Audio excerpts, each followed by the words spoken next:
appearances, popping up intermittently on variety and talk shows, from The Today Show to The Tonight Show, Jimmy Dean to Ed Sullivan, slowly building up their audience.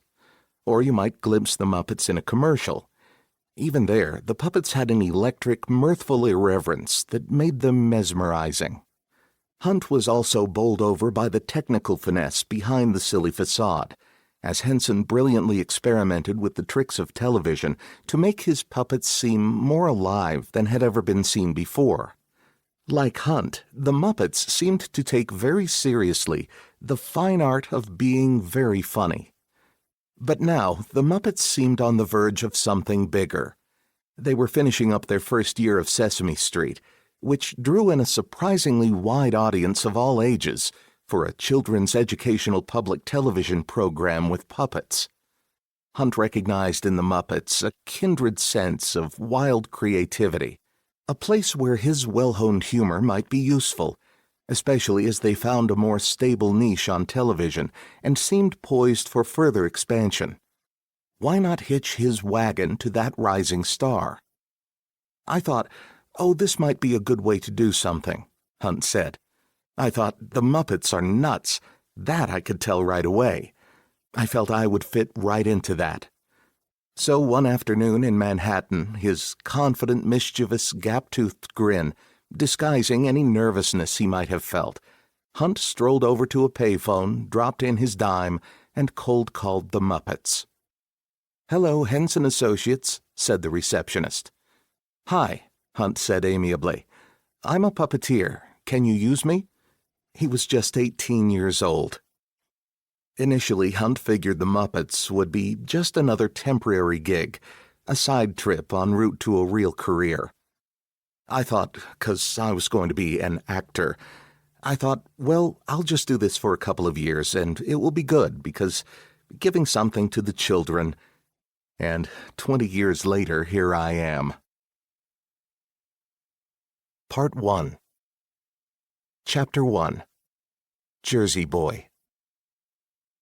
The energy driving Hunt's phone call to the Muppets was born of three things: personality, family, and urgent necessity. Richard Henry Hunt, given his father's first name and his mother's family name, was born in the Bronx, New York, at Fitch Sanitarium on August 17, 1951. He was an entertainer from infancy. He loved performing, recalls his mother Jane. From the time he was able to talk, he would just be himself and put on a costume and do a little act and amuse us all. Though barely old enough to toddle into the elevator of their Fordham Road high-rise in the hilly Bronx enclave of University Heights, Hunt studied all the people as they rode down the 9 flights to the lobby.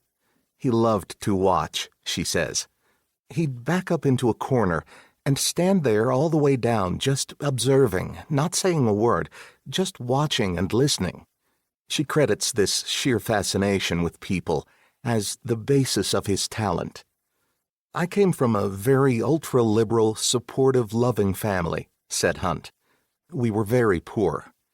His father, Richard Bradshaw Hunt, clerked at CBS in the scenic design department, while his mother, Jane Henry Hunt, took care of Hunt and his Irish twin, Kathleen Kate Bradshaw Hunt, 16 months his senior.